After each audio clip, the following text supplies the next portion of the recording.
Who was your PBA teammate you learned the most? Alex Cabagnat. Even up until now, siya yung benchmark ko when it comes to yung standards. Kasi every time even before pa ako mag-San Miguel, lagi niya akong ginaguide. Like for example, yung work ethic, yung skill work, and also yung pag-alaga sa katawan mo. Nakita mo naman yung katawan ni Kuya Alex very meticulous siya sa training niya, pati sa pag-alaga niya sa katawan. Parang 40 plus na siya pero kaya pa makipagsabayan sa mga bata. So siya, actually last week kausap ko lang siya nangungulit sa UE. Kasi ano siya consultant siya tsaka team manager siya ng UE. So si Kuya Alex, and number 2 si Chris Ross, my captain. Siya talaga yung yung kumbaga siya yung nag-ano ng mental state of mind ko, nagpapakalma kapag medyo nasa-stress ako. Tatawagan ko siya. Nung na-injury ako, siya yung una kong tinawagan Sabi ko, nung na-ACL ako, sabi ko, Kap, na-tear ko yung ACL ko. Sabi niya, wala yan kasi kung ako, nagawa ko yan before. Kaya mo rin yan 1 week, makakalakad ka na ulit. Alam mo yun, mga words of reassurance lang na kakayanin mo isang ba. Isipin mo, one year kang gano'n na nakatenga. Ang hirap Pero ngayon, eventually naka-recover ako. Yan, si Kuya Alex and si Cap Chris Ross. Who was the best import teammate you ever had? Ganda ng question na yun Kung naalala niyo si Deswells, 2019, para sa akin, kung nag-stay si Deswells sa Pilipinas, hindi siya naglaro sa China. Malamang nasa same category siya ni Justin Brownlee.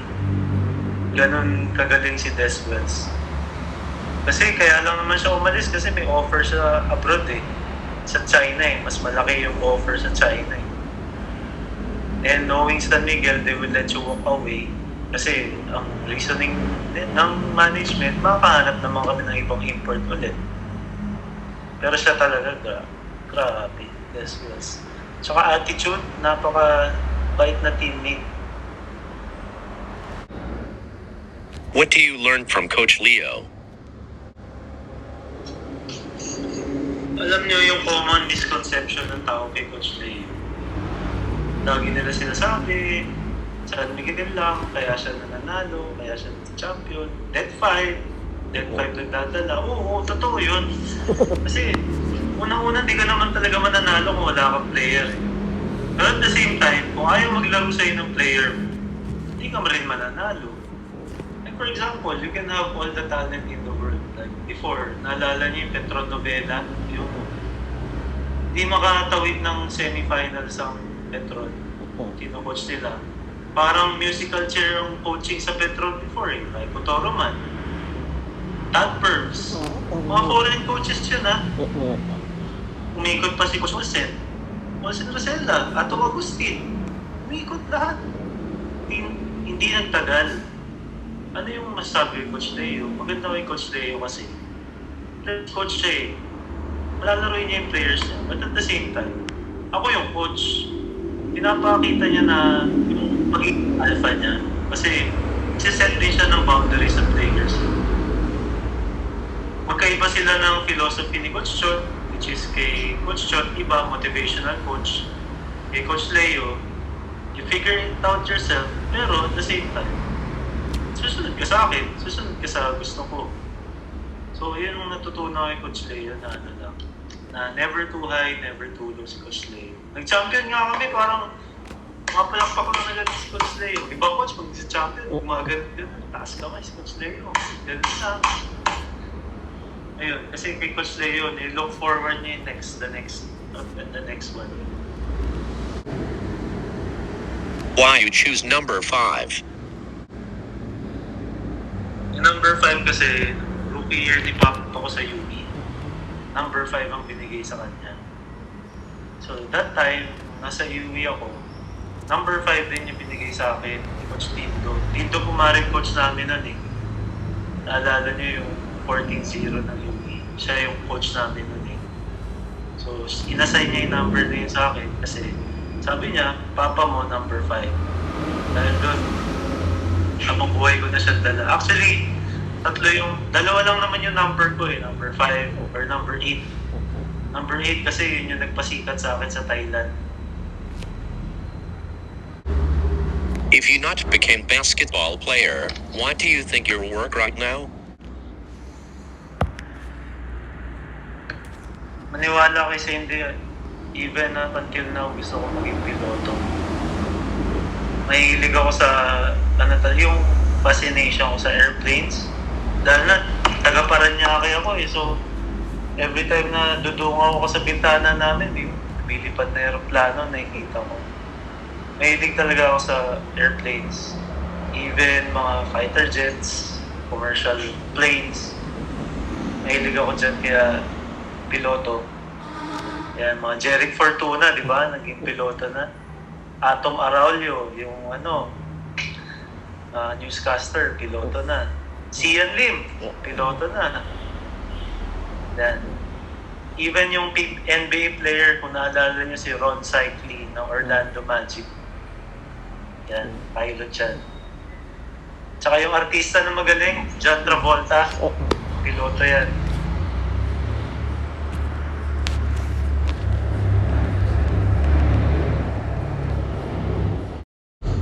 Idle for your opinion, if you have playing time in San Miguel, you think you can be star player there?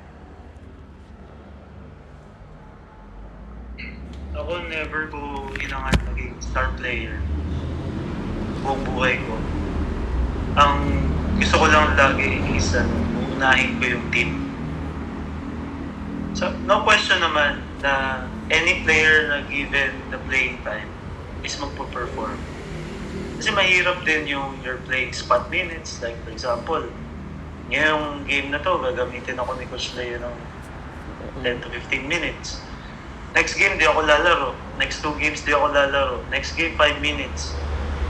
Mahirap eh. Even kahit sinong player, mahirapan mag-perform ng ganun. Kasi syempre, yung rhythm mo, kukunin mo, yung kumpiyansa mo, i-maintain mo every game.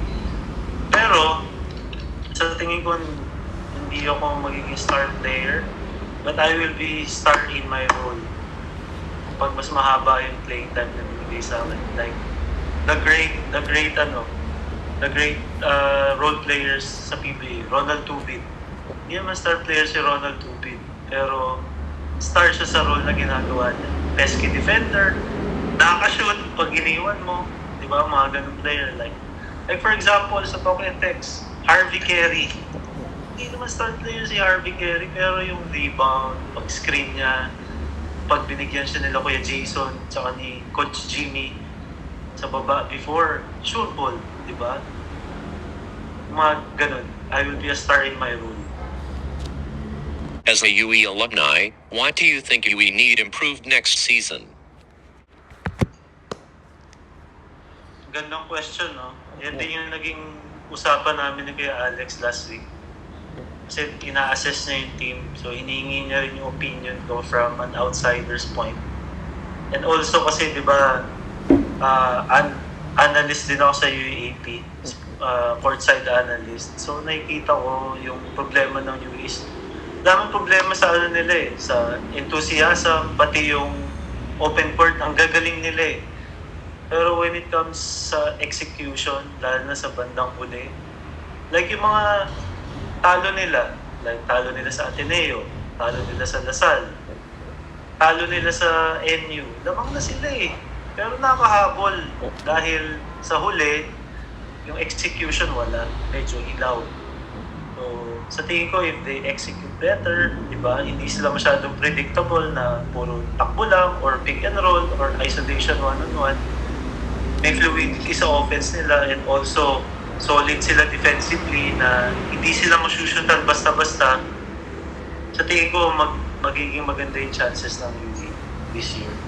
Kita niyo naman, yung Lasal, hindi sila great sa open court, pero sa execution, saka sa defense, doon sila nag-rely. And also, given the fact na may Jacob Cortez and Mike Phillips yung Lasal, di ba? Pero yung execution, malaking bagay. Both offense and defense. Veteran teammate right now, what is your advice in your young teammates? You know, the PBA is a cutthroat league, diba? And to be remembered or to be recognized by coaches, we have to win, diba? Hindi, kasi napansin ko sa PBA talaga, everybody loves a winner. Hindi lang sa PBA, kahit saan. Diba? Hindi ko naman sinasabi 9-2 kami sa buong season, pero pumasok man lang kami sa playoffs, magkaroon kami ng chance makapasok sa playoffs.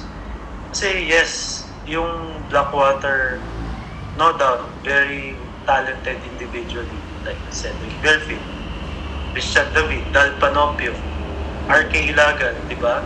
Very talented sila eh. The only question is, paano kami maglalaro as a team? Di ba? Like for example, si Sed gusto mag one-on-one, pero dino-double team na siya. So Sed must be willing to give up the ball to Christian, and then magre-recover kay Christian, make the extra pass, good shot to a better shot, maybe to the best shot, diba? And yung mga ganong bagay, nag-snowball yan eh. Kapag nakitaan nila na yung star player mo willing ipasa yung bola or willing to give up the extra pass, ganon din yung magiging mentality ko. Uy, pinapasahan ako ni Cedric, ni Christian. Extra pass ko rin sa kanila pag na-lead. Kasi nakita ko kanya-kanya yung team. Yung player. Akin na rin to. Pag nakuha ko, minsan ko lang makuha yung... And di lang sa offense, even sa defense. Pag may nabit isa sa amin sa defense, be ready to help, be ready to sacrifice for your teammate, and magtulungan kami. Diba? And sa tingin ko, yun yung magiging challenge namin. And yung battle cry namin for this coming conference, which is maturity. And hopefully, yung last conference, ay na namin makita ulit yung ganun, 1-10. Your starting 5 all-time in the NBA. Actually, nilista ko to eh. Alam mo, favorite ko talaga, greatest of all time for me talaga si Michael Jordan. So, hindi siya pwede mawala sa listahan ko. Pangalawa, nabanggit ko na sa'yo, may takeaway ka na, number 8, Kobe Bryant, di ba? So, dalawang shooting guard, siguro naman pwede naman isa sa kanila magbaba ng bola kahit isa sa kanila. So, for me, yung isang number 3, for me, Larry Bird, Larry Legend, the greatest shooter of all time. Para sa akin, kailangan namin shooter eh, kasi dodobolin si Jordan, si Kobe.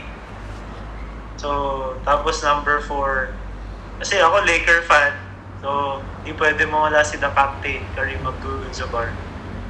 Kasi yung longevity ni Kareem Abdul-Jabbar, 40 years old na, nagbabasketball pa rin, nagdo-dominate pa rin sa NBA. And number 5, the greatest big man of all time, Shaquille O'Neal. Pwede mawala. Ayan. Kung papansinin mo, 3 out of 5, puro Lakers.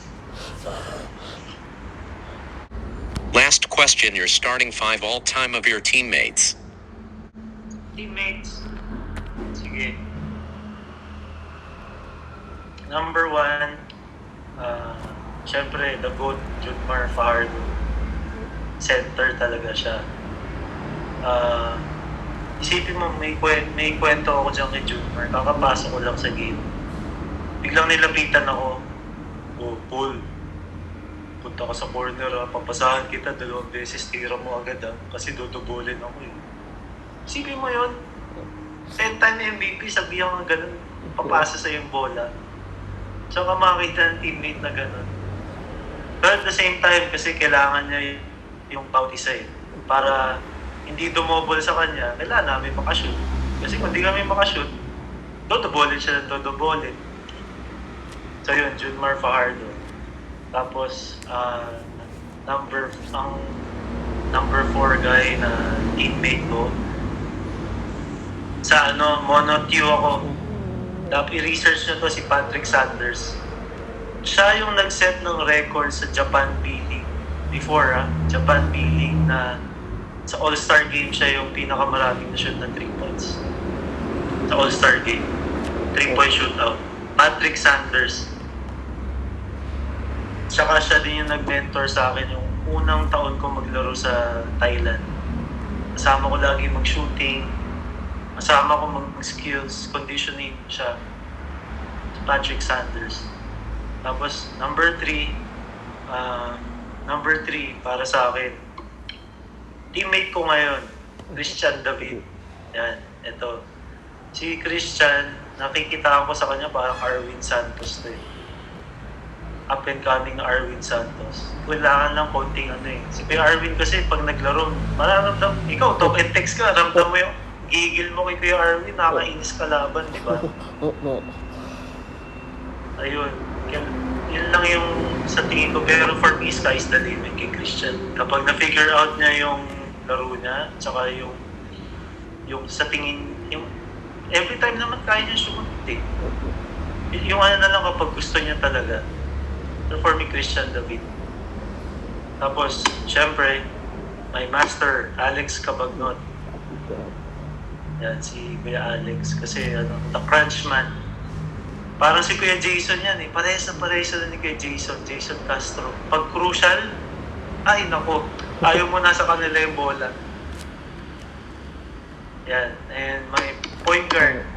Ang hirap pagpilian kasi pareho to si Jason Brickman o Chris Ross eh. Magkapit bahay to, taga San Antonio, Texas ng dalawang to. Pero for me, syempre kay Cap, Chris Ross.